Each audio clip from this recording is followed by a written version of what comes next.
Hello, hello. We made it. Sorry. Technical issues, but we're here. Thank you guys so much for joining us. I'm your host, Tyse, and this is the beautiful and lovely Alex Gray. Alex Gray. You guys can see our Instagram tags at the bottom, so make sure you guys follow, support. We did have a special guest, two special guests today. We had Bevelin and Edme, but unfortunately something's happened and we had to reschedule for a later date. But nonetheless, the show must go on. Yeah. And we're really excited to have you guys with us. But we do also have a special guest coming in just a little bit later. Artist manager, Kathrine. Cool. Manager Kath. Manager Kath. Really excited to have her on. She's going to be discussing a lot about the music business, the music industry, and we'll talk more about that. And because I think even the music industry itself has been affected by this pandemic. Wouldn't you say?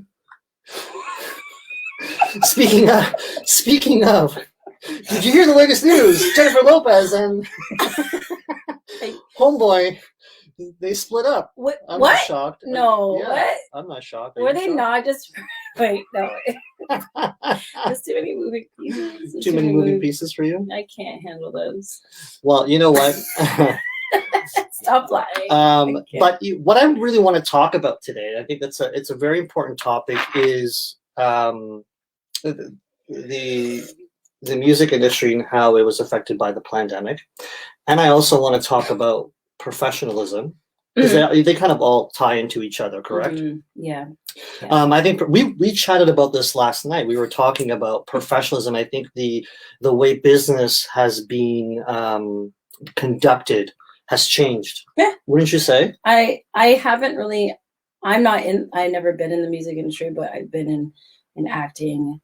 You know, I've dabbled a little bit, and I do notice, well, that entire industry is slimy of itself, but I just have a certain way of conducting things that feedback.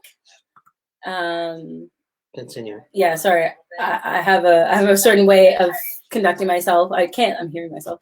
No, you're good. You're good. Yeah, okay, good. Yeah. And I don't know. I just have a way of knowing what is to be professional and be respectful. So, like, how do you, like, when you're talking about professionalism, like, what do you look for in a business transaction, and what's important to you? Communication. Okay. 100%. Like, even if you're running late, I try to make an effort, like, even in the smallest forms, whether it's a professional environment, right, or even in friendship.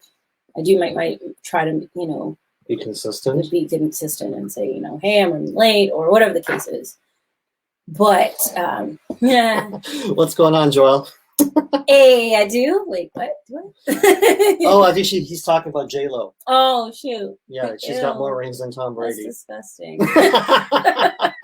That's disgusting. So yeah, anyways, you were saying. Yeah, I just think communication is the biggest thing, because when you communicate, and consistency is one thing to communicate specific details depending on what it is. Yeah. It's another thing, you have to be consistent in behavior, and that reinforces the positive aspects of the transaction. Right.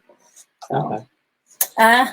So I mean, what I always find interesting is, and we're going to talk to Kathrine about this as well, because this is something that we both have experienced, is people who like, you'll send like a lengthy email, like 15 paragraphs, probably an essay.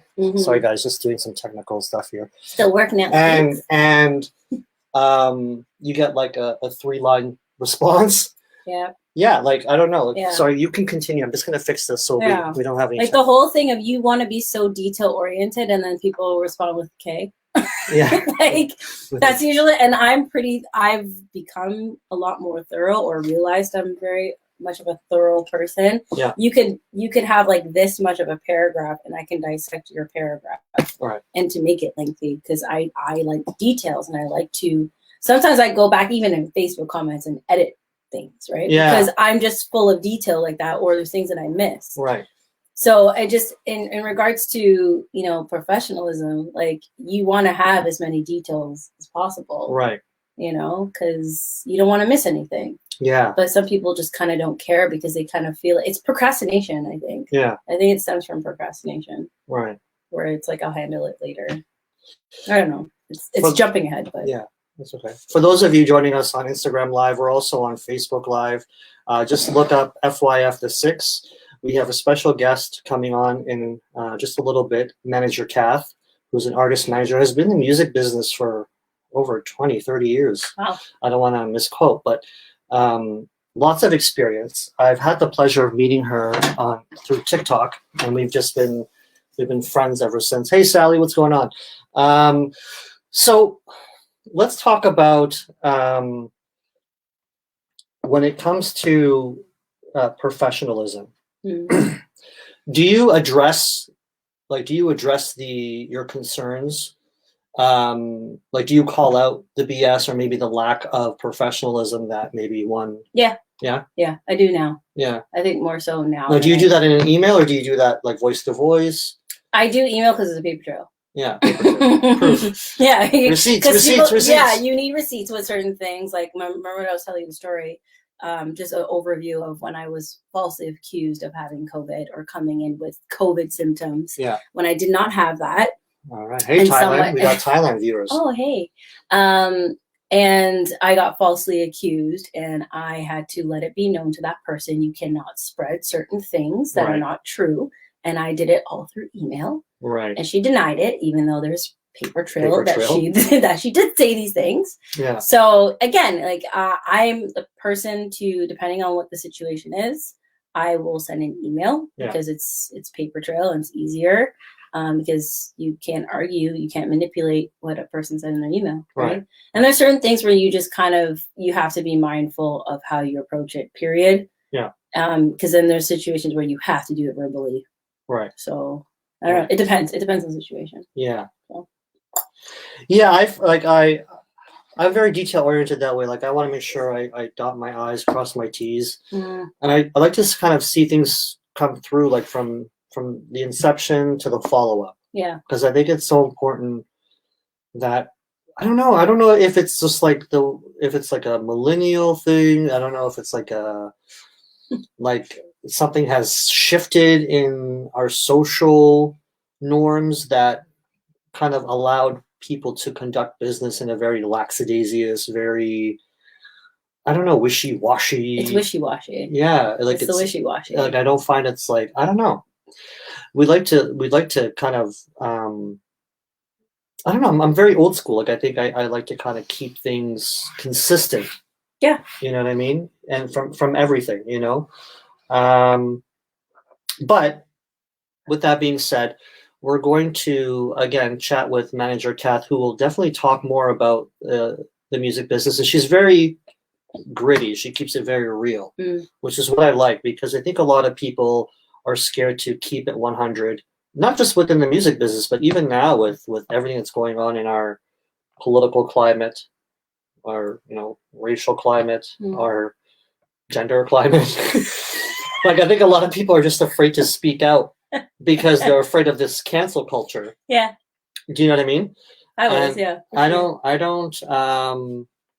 understand where it all started from. That's what it's hard for me to even pinpoint an explanation as to why things are being done the way, because we notice a shift. Yeah. We just don't know where it came from.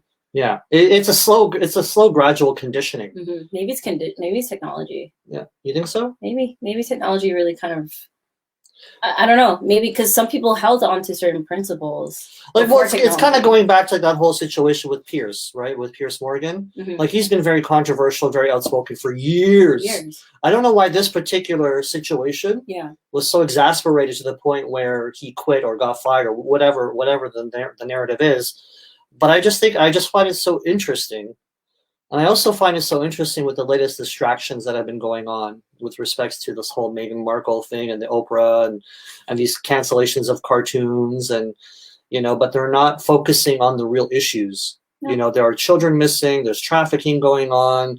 We have this tyranny, communism agenda like taking place, and people are really ignoring the real issues. Yeah. And that's, I don't know. It's really bizarre to me that people's attention is focused on the wrong things. It's like their priorities. It's like they're so easily swayed. Yeah. It's not even like they are swayed. It's how easily swayed they are. And I think, I don't know, this has been happening even before the pandemic, but even I think during the pandemic, it got worse. Yeah. People just were at home, and I said this the last time, just being docile. And people are just so into just couch potatoes. You know what I was thinking about? It was like, it's like when, imagine you are a dude just on the couch with a bunch of Cheeto dust all over your freaking tank top. Right. And you're looking at a gymnast, like an Olympic gymnast. Right. And you're telling them to stick the landing. Like, it's just like you're watching a show from your, you know, your grossed out, you know, sense of like your own, it just, I don't know. It's just a whole bunch of things I'm noticing with people. Yeah. They're lazy. They don't want to come out. And I didn't know what people were talking about when they were like, how about you go get a job? There's jobs available even during the pandemic. And I didn't know what they meant. And it has a lot, like everything has to do with just being docile, being stuck at home, not wanting to go back to work, just, you know, being distracted and everything within what is like this realm that they only know is the only thing they will ever think, like the only thing they think they will ever know. Right. You know, the realm of celebrity and movies. Like now that I know the things that I know, it's very hard for me to even sometimes step back into listening to certain artists or watch certain movies. I find all these like latest shows, like all they do is they include the narrative of COVID. Yeah, the masks and I don't know how they did it so fast, to be honest with you. Well, because it's Hollywood magic. Oh. It's very convenient, isn't it? Isn't it? It's scaring me. I was just driving by and I see like, and every time I see that narrative, like I roll my eyes and I try to ignore it and just kind of focus on the storyline or whatever. But I find it so distracting. Yeah. Like I'm always constantly like, really? Guys, are you going to like emphasize this propaganda and really like contribute to the fear mongering agenda? Yeah. And that to me is, I don't know, it's so bizarre. It's so bizarre. Like it really rubs me the wrong way. Like it irritates me. But you know, it is what it is. I didn't get that I got that stick the landing joke from another YouTuber. Stick the landing. What do you mean? The gymnast one. Oh. I was just thinking about it, like, you know. Yeah. It's just I don't know what to think anymore. Yeah. I feel very much like in the Twilight Zone. It really does. Like, I don't know, like I don't wear a mask. I've gone out for the last I don't know how many months maskless. And even with that being said, I still feel nervous every time I walk into some place. And I think it's more so because it's that feeling of not feeling like everybody else back before there was no COVID or pandemic, right? I can't even fathom going into a mall maskless because it seems so foreign to me now. Yeah. But that's what's weird. It's weird how this is not normal, but masks are normal. Yeah. Yeah. Like it's not good for you to wear all goddamn day. I'll tell you that much. Yeah. Doctors don't even wear it. No, they don't. Unless you're cutting someone open or you're a dentist. Yeah. You're not wearing it for that long. Well, I asked that question. Like if you're in a dentist chair and your mouth is wide open and the dentist is hovering over you, they're wearing a mask. Is it protecting them? Is it protecting you? Or is it protecting both of you?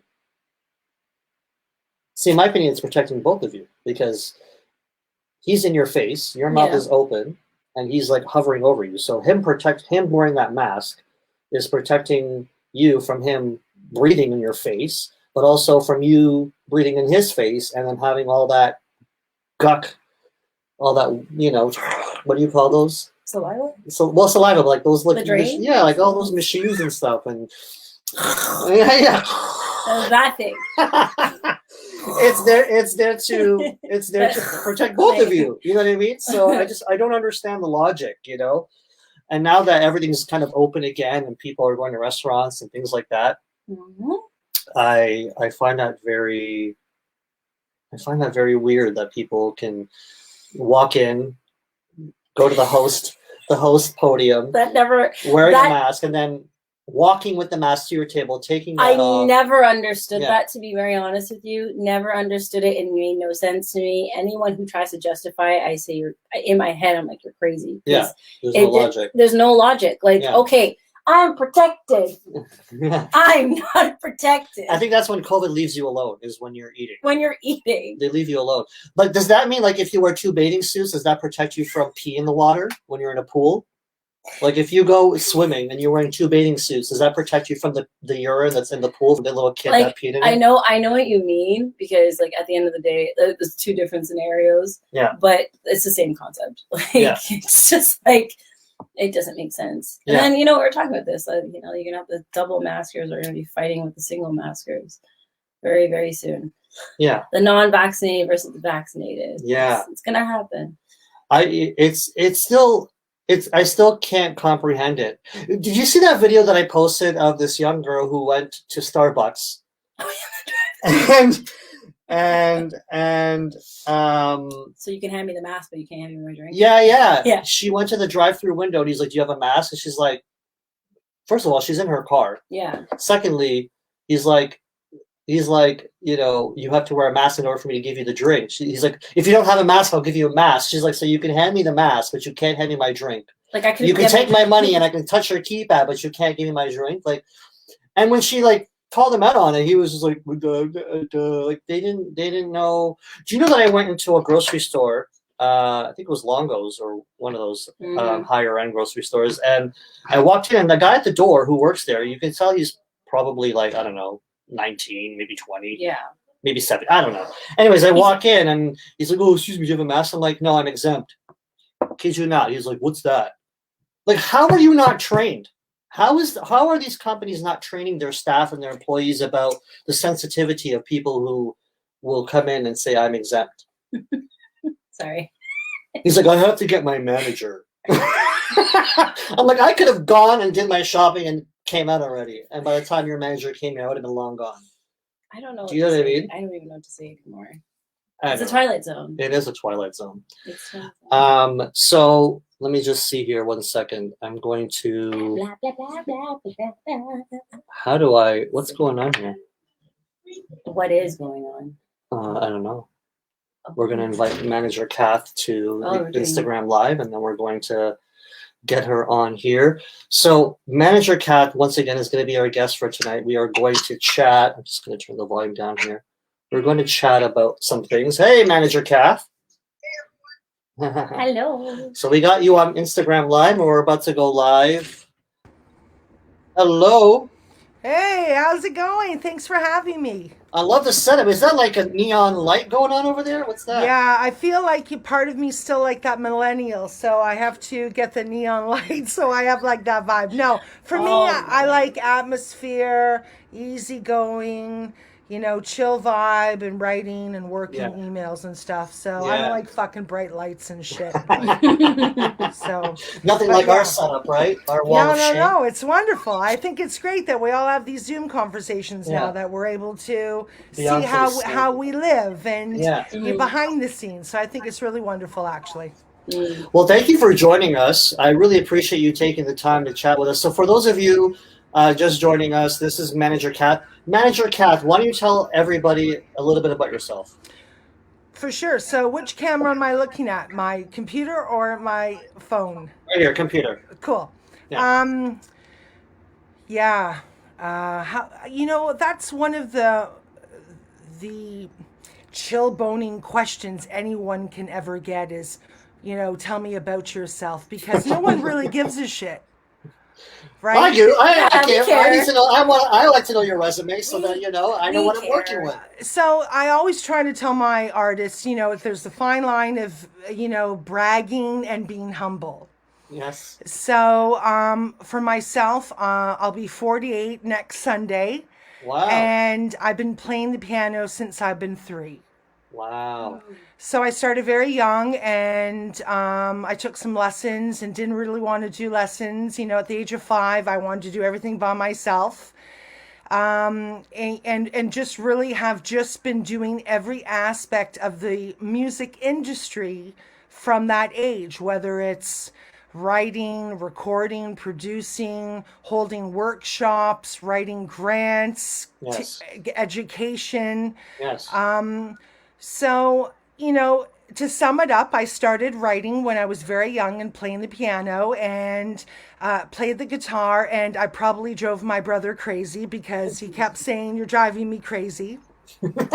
But I never gave up. And then, you go through elementary school and the kids pick on you, and you go through high school and the kids pick on you. But I found my way through drama. Right. So, along with basketball, because I'm 5'11". So You're really 5'11"? I didn't know this. This is a fun fact. But I through my journey, I always did something that was kind of in the way, of where I wanted to go. And then, the 90s hit. So I thought, maybe I'll do some co-writing with some accomplished songwriters in Canada, Glass Tiger, Nice. take some conference calls with the old days of Burton Cummings, and just really learning about how a song is written. What is meter? Do lyrics always have to rhyme? Then, CBC Radio called me one of Canada's best songwriters 15 That's awesome. years ago. Then I started educating myself about what is a lawyer? What is a manager? What are these agents? Who's a publicist? Why does someone want $3,000 from me? Yeah. And then I started educating myself about their roles. So I became my own manager, my own lawyer, my own publicist. Yes. And then I started, getting educated about grants and funding in the Canadian music industry, where the Heritage Fund federally gives away money to artists. Yes. And so I started becoming a judge for grants and sitting on arts councils and writing grants and educating people. Then I took some courses on what do lawyers do and why is it so important to have them? Yes. And so then I took some courses on contractual law, and this has been going on since I was 3. So it's never been a process that stopped. Right. I was a telemarketer. I sold vacuums. I was a barista. I did everything, but I always practiced, or I always read a book, or I always asked questions to people who were older than me. And when they would tell me to do something, I would do it. Process that stopped. All of a sudden I hear echoes. Yep, you're good. You're good. But every time someone gave me advice, I'd listen to them. And then I'd be able to go back 6 months, a year later, and they would see the progression I made, and they'd help me again. So if I asked for people's time, I always listened to their advice, because it's very hard to get people's time, especially Yeah. if they're important. Yes. So, but that's me. I'm very thankful I was given an ability to sing, write music, play an instrument. It's saved my life many times in my 47 years. So Wow. I've been very thankful for that. But I'm smarter than I am talented. Okay. But I'm pretty fucking talented. But That's I'm good. smarter behind the scenes. Yeah. I always say it's never humble to hide your talents.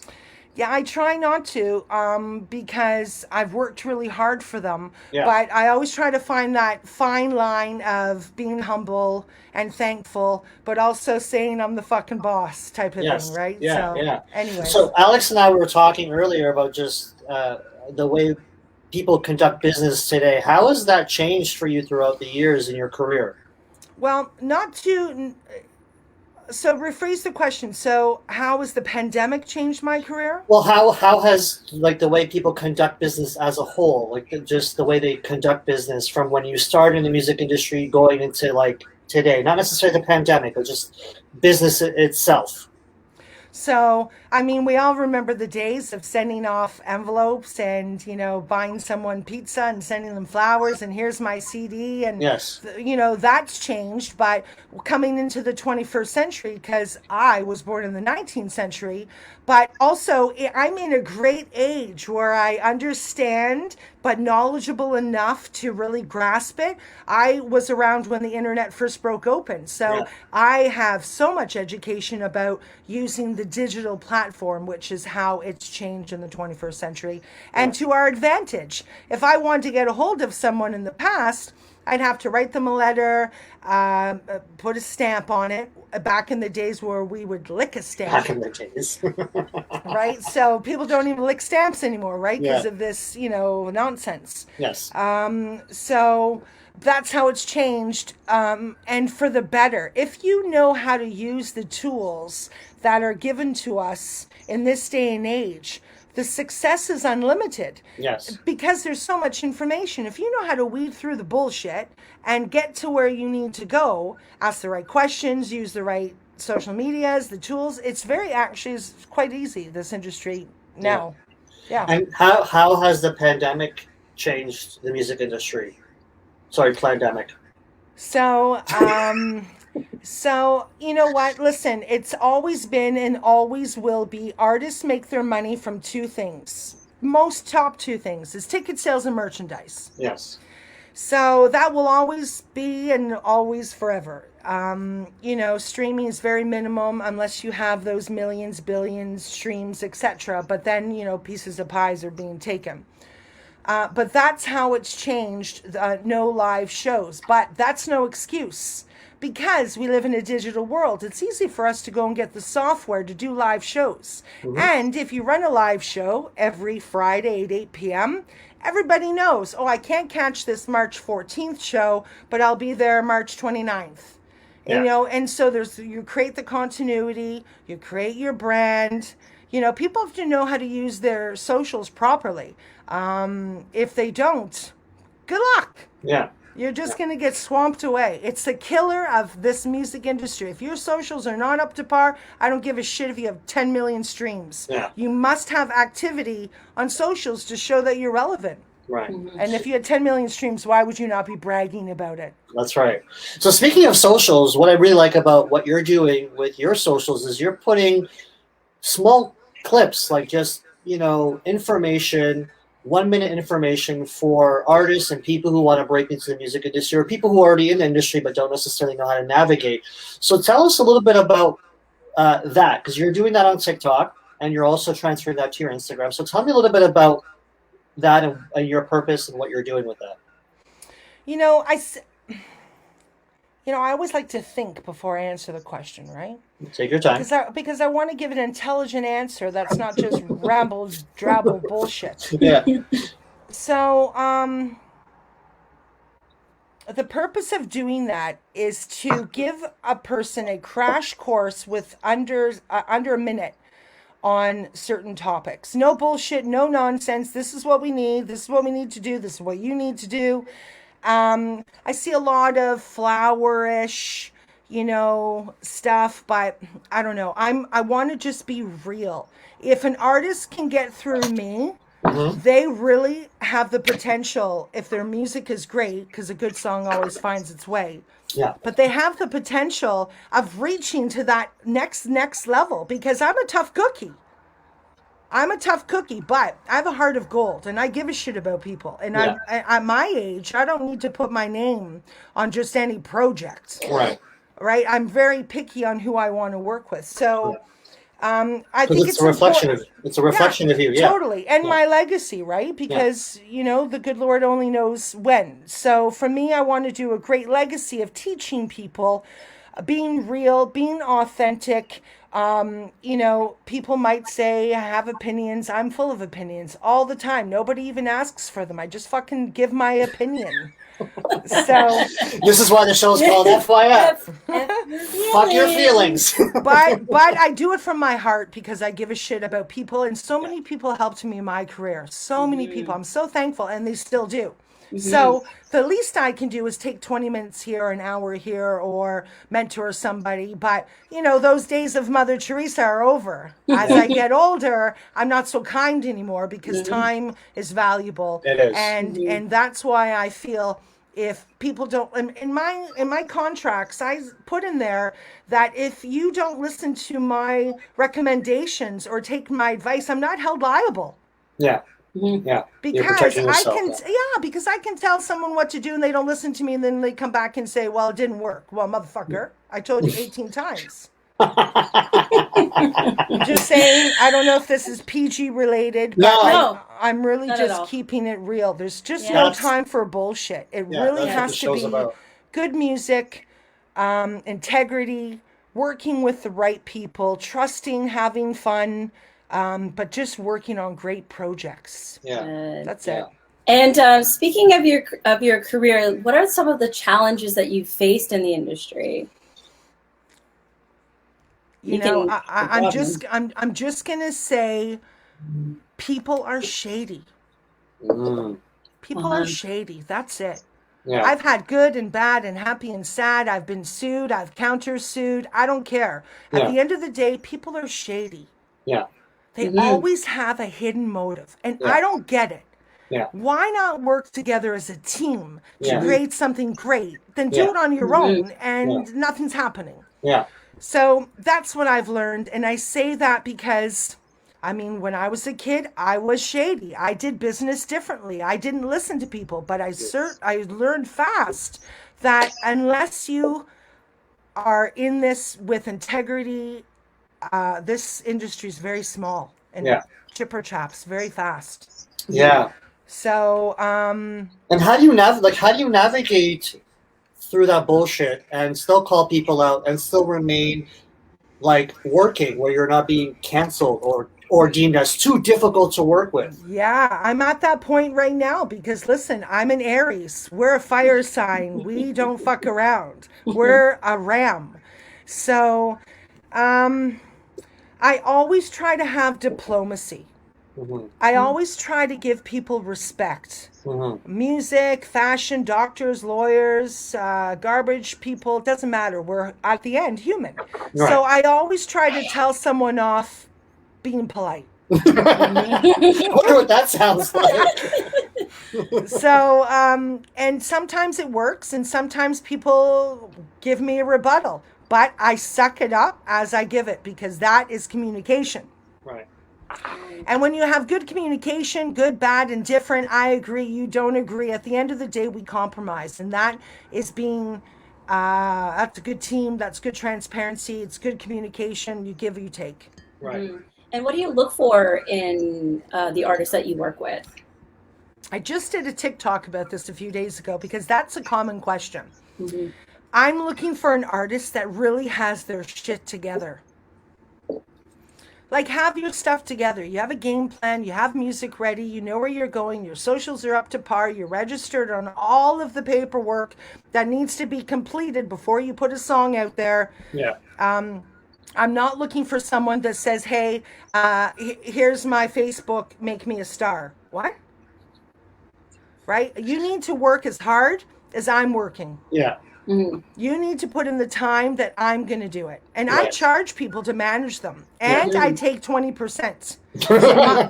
So my job is to make them revenue. Because if they make $1 million, I get 200,000. Right. Right? I don't need a monthly fee. I'd rather have the 200,000 or 150,000. Sometimes they take 15%, right? Yeah. So, yeah, it's such an easy industry because, first of all, a good song always finds its way. Yep. So if you have a good song, you don't need to worry about that. But I've seen socials kill artists. 200,000 streams on Spotify, Apple Music, etc. But their socials have 1,200 people. And every 6 days, you're dropping something. Right. What? You don't look relevant. You don't look like you're doing anything. You don't look like you're excited and passionate. Right. Be excited. If this is your dream, be excited. I sound like I had 19 espressos today. And it's 20 to 7 in Toronto. So you said you look for artists who have their music together. What if an artist doesn't necessarily have Like they're very talented, they're hardworking, they're dedicated, they have determination, but they don't necessarily have the product or the material. Is that something that you help them with, or are you more of the manager where you want them to go figure it out and come to you when they're ready? Like what's that process like for you? That's a great question. And thankfully, I have the music behind me as well. So, understanding theory, piano, guitar, chords, complementary chords, lyrics, being able to put proper sentences together, catchy hooks. If an artist came to me and said, I have everything else, but I don't play an instrument, Mhm. but I have the song, either depending on their budget, I would say, listen, let me introduce you to some songwriting circles so that you can get educated about that. I'm not going to send them off to do a fucking EP. Mm-hmm. Give me a break, right? Yeah. We have to teach them to fish. Right. Mm-hmm. Mm-hmm. So, join some songwriting groups, Facebook, see what's happening, start collaborating with your friends. Those things should be done. If I had the time and I knew a song was going to go somewhere, I would say I would write with you. And then, of course, as I'm a businesswoman, I take my percentage of copyright. Right. You know, so, but I wouldn't just throw them out. Everyone is at a position where they need help Yeah. or they need to get to the next level. And Right. even if artists think that they're the greatest writer and I come along and give my opinion, often it's not well respected because who the fuck am I? Yeah. Right? Music is very subjective. So- I think everybody has their way of, like, what you might hear to be a hit song or a great song, somebody else might think the opposite. You know what I mean? Yeah, 'Cause- and that's the great thing about opinions because they're not right, wrong, or indifferent. They simply are just something that someone's stating from their perspective. yeah, or experience. Yeah. Yeah. And Yeah. so I'm happy to work with people who have that passion, determination. It's a tough industry. It is. It's not for the lighthearted. Yeah. Mm-hmm. And so if you cannot take a constructive criticism or an opinion or someone saying, please check your social media, Yeah. fuck off. I'm not here to babysit. Where Yeah. if you're going to work as hard as me, then we're going to make it happen. Right.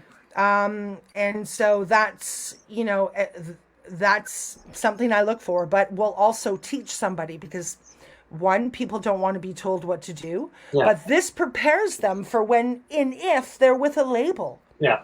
because they're going to have 18 different people giving opinions. Right. Yeah. And so I always try to do things as kind and compassionate because I was an artist. Right. And I was told my music sucks, Mhm. but I got better. And then I was told this was a perfect song, lyrically doesn't have to be touched. And you know, it was a song called Dorian Gray. And it was about the Orson Welles book called Dorian Gray. And that's the only song I've ever written where someone says it's perfect and doesn't have to be changed. Wow. So, and that was a member of Glass Tiger. So, but you know, listen, I've written some crappy songs. I've got 400 songs in my vault that have never been completed Yeah. because I've moved on in my career. But I wish I would have had me 20 years ago. Yeah. Yeah. And a lot of it is preparation meets opportunity. Yes, of course. That's very important in this industry. So when you're looking at a song, like in your opinion and experience, what makes a good song? So, are we talking about hot AC, pop, bubblegum music we hear on the radio? Or are we talking about jazz music? How do you break down a song like constructively and what makes it, you know, in your eyes, objectively like a solid song? Yeah. So if it was a song that had lyrics, you know, we live in a Homer Simpson society where everything has to be very. I love Homer. I Homer. just watched a whole bunch of clips. Just saying.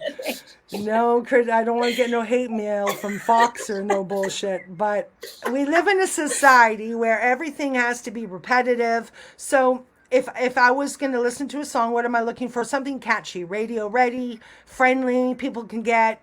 If it was a jazz song, you know, it has to be catchy. It has to be nice sax in there. Yeah. It has to be something that doesn't just appease to you. You're right. Otherwise, you're writing for you and your Uncle Charlie. Right. Right. Right? You have to write for the masses. Right. Right? So you hear all these songwriters. I wrote this, fantastic upbeat song in my most depression time of my life. Right. Because you're writing for your fans. You're writing for other people, right? Yeah. Yeah. So it's very hard, but it has to be catchy somehow. I need to bop my head, tap my foot, think, oh, this is cool. Yeah. So yeah, it's hard to say unless you really cut down what genre it would be. Right. So what's your favorite part about being an artist manager? Is it the touring? Is it the creation, the creative process in the studio? Is it the building contracts? the artist? Is it the album process? Like, what is your favorite part, or where do you thrive best? Maybe that's a two-part question, but yeah. I've always wanted an artist to win an award and thank me. Thank me for hustling for you. Help me help you. Yeah. Right? I feel like Jerry Maguire out there every day, in the sludge, swallowing my pride to help you. Yeah. So that's a great movie to reference for artists, because it doesn't matter whether you're in sports or you're an artist or any kind of celebrity status. That's a great reference to watch, that movie. Yeah. So I don't repeat the question. What's your favorite part about being the artist manager? I don't have anything right now. I don't have anything favorite right now. Touring is, I'm not, no, go hire a tour manager. Just keep me posted. I feel as an artist manager, that's my job. We hire the proper people to put in place for this artist. Yeah. No, I'm not a big fan of touring. I'm really a big fan of motivating. Sometimes I feel like a glorified babysitter when I'm managing them, because I'm constantly excited, like I am now, passionate. Yeah. So I think that's my favorite part, though. Motivating, getting them ready, getting them wanting to go. What's shitty is when they all fucking hyped up with me and then it's crickets. Yeah. Yeah. So unfortunately, I can't be in their ear all the time, but that's probably my favorite job, to get them going. And then if something does happen, how wonderful to see the succession of it happening. Yeah. So where do you see yourself in this music industry? Not necessarily your end point, but where do you see yourself? What is it that you aspire to achieve? These are all really great questions. I feel like this is the second best interview since Harry and Meghan. Oh, that's awesome. Oh, that's awesome. I think this, no. So, you know what? I've really had a game plan, or I thought I have, in the music industry. I practiced my Grammy speech when I was 6 years old, and I was thanking Michael Jackson in the 80s. Yes. In my hairbrush, Yes. Yeah. But I didn't become that. And then, now I'm an artist manager where people's dreams lie in my hands. Right. So I've always been stepping up my own game, and I've always surprised myself. I never thought that I would be here. I just have always kept surprising myself that I never left. I kept creating, I kept inventing, I kept making positions for myself. I'm board of director. I do a lot of stuff with Karis for the Academy delegates. I do stuff for Factor with grants and helping artists. In 5-6 years, humbly and hopefully, I meet the criteria of being president or vice president of Warner Brothers, Sony, Universal, companies that I've respected in over the years, that I know past and present presidents. Yeah.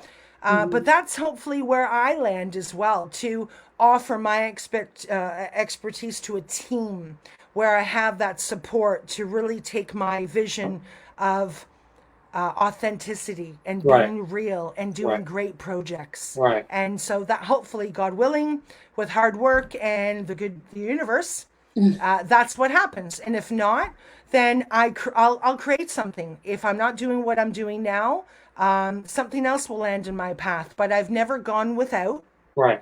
the good Lord has always provided something, and I've always been creative enough to do my due diligence on how to navigate and get to that. I don't know. Maybe I'll become a lawyer. Who knows?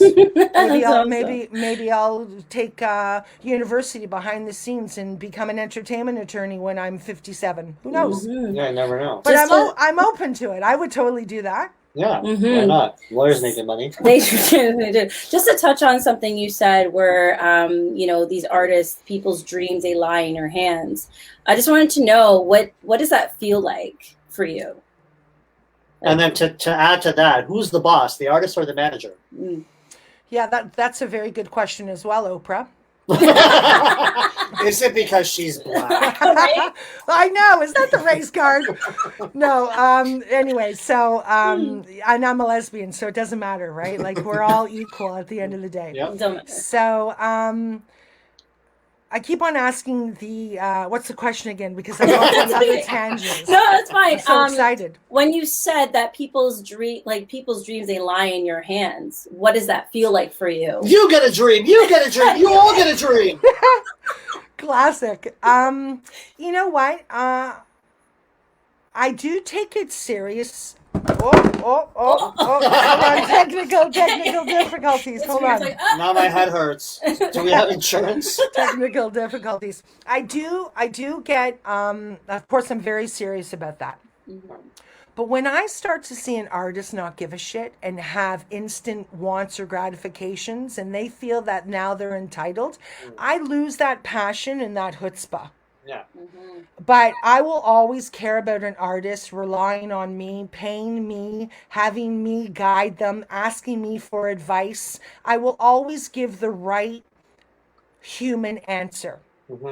But if I start to see that these people aren't listening to me or they're not putting enough passion, I start to lose that, because why would I care about your dream if you're not caring about your own? Right. So I do take that very seriously because that's what I do. Right. But if I see that it's not working, I'm easily to cancel a contract, fire somebody, take them off my roster. I'm not interested. Yeah. I'd rather have nobody and good business than 6 people that are, I don't know. Yeah. So I've been very lucky with the artists I've worked with. That just means that my due diligence has been good. My communications has been good. Theirs has been good. So I've been very thankful with the artists that I've had. And knock on wood, that continues to happen. Yeah. So here's a fun question. If you had an opportunity to work with any artist, past or present, who would that be and why? Even if it's like, even if we were to say like that was like in the beginning of their career, or even just picking up their career from where it is now, doesn't matter. I don't think I have an intelligent answer for that. Past or present, who would I work for? Like, ask me that question another way. So, like, everybody. If I was on an island and I only had one person, like, that's such a tricky answer. Yeah. Because. Well, I mean, like, okay. So, for example, like an artist that you would be like so honored to manage, past or present, who would that artist be? Hypothetically, it's a fun question. Yeah, totally fun question, but let's be real when we answer it. I would really say it would be a toss-up between Elvis Presley and John Lennon. Oh, okay. Why is that? And the reasons for that were they were both big on touring. It was the height of when music really started in rock and roll. There was no live stadiums of 60,000 people. You traveled on bus, not a private plane. And it was really all about the music. Yeah. It was all about the music. Sure, they had nice things and lived in New York or lived in Memphis, or Elvis used to like to buy Cadillacs for people because he liked to see the expression on their face. Yeah. Not to mention your publishing. Yeah, and John Lennon was humble, would walk through Central Park. So I liked their yes ma'am, no sir attitude. I liked that it was wholesome and, it was about the music. Yeah. So I think those are the two answers. No offense to anyone else. I'd love to manage total rock stars. I've been in the presence of them. I've been in the presence of their managers. It's not a difficult situation. Certainly something I could handle. Yeah. But if I were to say two people or one person, it would be Elvis or John, just because it was just a different time and a different vibe. Yeah. You know? Yeah. So being also in this industry where you're emotionally attached to your craft or your artist or your work or your songs, how do you separate your emotions, you know, in a business like this where you're connected to your artistry because you're passionate about that and you're sensitive about your artistry, just like anybody naturally would be.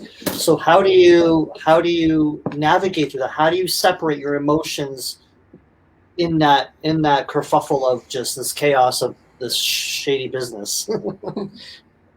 I think it's just good communication. Yeah. Asking what you want, being direct, no bullshit. That's it. Yeah. And not taking things personal, right? Like not being not being easily offended. No, and not being, and that's the fine line of being classy when you're telling, and diplomatic when you're trying to tell somebody off. Yeah. And go ahead. No. I'm so sorry. No. And would you say that's an aspect of just professionalism, you know, that we were talking about earlier? You know, just being classy and being, you know, because you have to get the point across. People are busy. Yeah. So I don't know. People are people. Isn't that, you know, like, what the fuck? Who am I at the end of the day? You're manager Kat, and you're joining us on FYF. But I'm just saying, you know, people have different answers for different things. I do what works for me. People have to find their niche, whether they're a manager, a lawyer, an agent, an artist. They have to find their niche, their way. Yeah. You know, I just really say it as it is. If I'm emotional on a project, I can only really give my opinion at the end. The artist is the boss. Yeah. Okay. Okay. That was literally one of my questions. Yeah.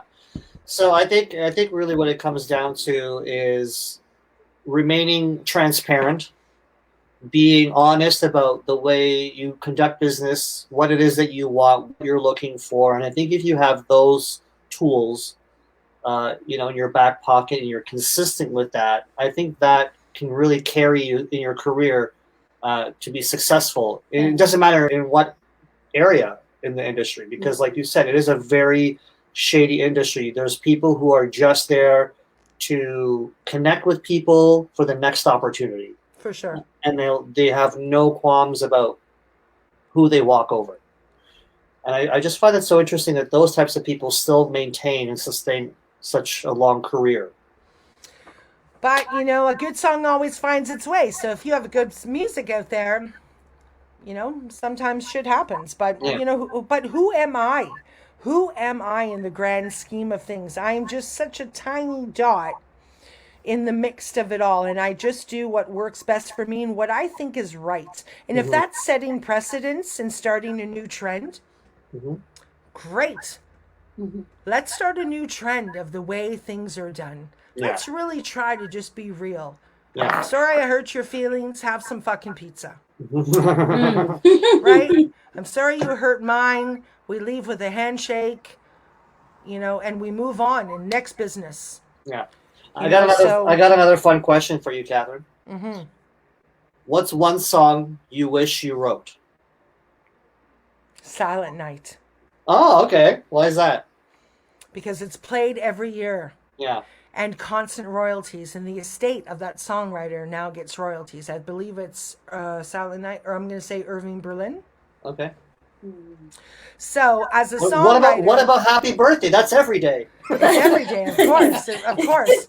But yeah, okay. Happy birthday, motherfucker. Okay.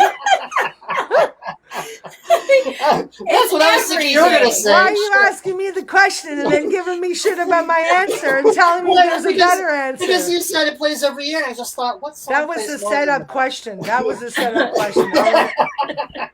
But I mean, it's your preference. I mean, if Silent Night works, I mean, I would say Silent Night. I mean, Mariah Carey makes millions every year off of that Christmas album till this day. So hey, of course. But you're asking questions that, you know, if I was on a stranded island, what 3 items would I bring with me forever? So these are questions that sometimes I think need thought But just I had the 8 seconds to think of a Christmas Yeah. song, Yeah. and so. But yes, happy birthday, touche. I would have wanted to write that. So tell everybody where they can find you. I mean, I have it streaming at the bottom, but let everybody know where they can find you. And guys, make sure you guys follow manager Kath. Reach out to her if you're an artist, if you're a producer, if you're a manager, if you're a songwriter. Make sure you reach out to her and make sure you check out have her your content. shit together. Yeah, she's no bullshit. Don't just call me. Yeah. So that's a great question. I'll answer where you can find me, and it's very helpful for other artists to have continuity. So you can reach me on all my socials on Manager Kath. That's it. Facebook, Instagram, TikTok, Twitter, MySpace, Reverb, whatever everyone's. That's still going. Yes, right? You just gave away a ring. That's it. It's done. So Manager Kath, create continuity. That way, it's easy for people to find you. Yes. Right. Consistent So, branding. but yeah, I'm happy to always help people. But I'm just gonna give it as it is. And you know what? At the end of conversations, people thank me for being real. Yes. People thank me for a refreshing conversation. And that's cool to hear. So I'm thankful for that. Well, with that being said, we thank you for your time. We thank you for your transparency. We thank you for sharing your wisdom. Yeah. And we look forward to having you on our show again. And hopefully, in a little while, when other projects start to evolve and you want to promote it, wink, wink, nudge, nudge. So we're really. I have nothing to say. I'll just smile. Smile and nod. Smile and nod. Well, I appreciate you guys taking me on. I hope you have a nice weekend, Friday. Yes. I usually end my conversations with stay safe and wash your hands, but y'all don't need to hear that bullshit. No. So I think we're naturally just hygienic. Yeah. People. Why do we have to ever tell people to wash their hands? I don't get that. When were we not? People policing people. That's the culture. When were we not? Anyways, thank you guys for having me on. I really appreciate your time. Thank you so much, guys. Make sure you guys follow Manager Kath. Thank you. Thanks, guys. Well, that was awesome. Yeah. I really enjoyed that conversation. I know usually our content is more heavy. We talk about a lot of politics. We talk a lot about what's going on in our social climate. But having Manager Kath with us is refreshing. It's a great opportunity for people to just get educated and know where to go and what to do in terms of like trying to build their careers. Yeah, that was really good because I don't. My niche isn't music. Right. But that Why was. Why not? It should be. What? I'm policing you on what you should know. I'm like, why? I'm trying to figure it out. I'm like, did he hear me in the shower? That's weird. In the shower? I'm just saying, you sing in the shower. This is inappropriate. Oh, God damn it. I don't want to. Listen, we don't have the human resources department here, so don't. I am the human resource. I am the human resource. Let me speak to your manager. I am the manager. God. No, that was really informative. Yeah. You don't even have to be in music. Well, business is the same in no matter what field. Mm-hmm. Do you understand? Like a lot of what we talked about, these are things that you could apply in any realm of business. Yeah. You know what I mean? These are just characteristics and qualities that anybody should have and walk with. Yeah. Do you know what I mean? Mm-hmm. So, anyways, guys, we really thank you for joining us on FYF. Once again, I'm your host, Tyse, and I'm Alex Gray. And make sure you guys follow us on our socials. We will post this so you guys can reference back. And I look forward to our future guests that we have lined up. So make sure you guys stay tuned for that. Yeah, really exciting for that one. Let's hope it happens. Yeah. Guys, once again, we appreciate you. Stay safe, but not stay safe because of the pandemic, but just stay safe in general. Yes. Wash your hands. Wash your butt because they might have to use a swab to get a penguin walk when you're done. Yeah. It's not pretty. Well, now that they're swabbing people's buttholes, make sure that's. You gotta make sure it's pristine. Now that we've said that, maybe they're gonna run out of baby wipes. First it was toilet paper. Now baby wipes will just become discontinued. Don't you think? Baby wipes? Baby, okay, No, I'm done. no. Bye. Bye. Bye, guys.